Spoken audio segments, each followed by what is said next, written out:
Grebarako arrazoia nik uste dut sobran daudela, ezta?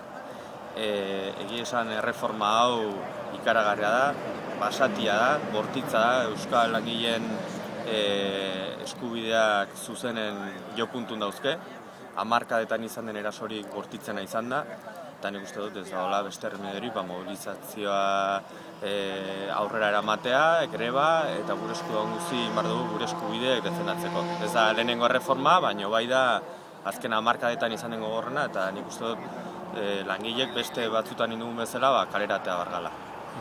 Bestako beste biderik.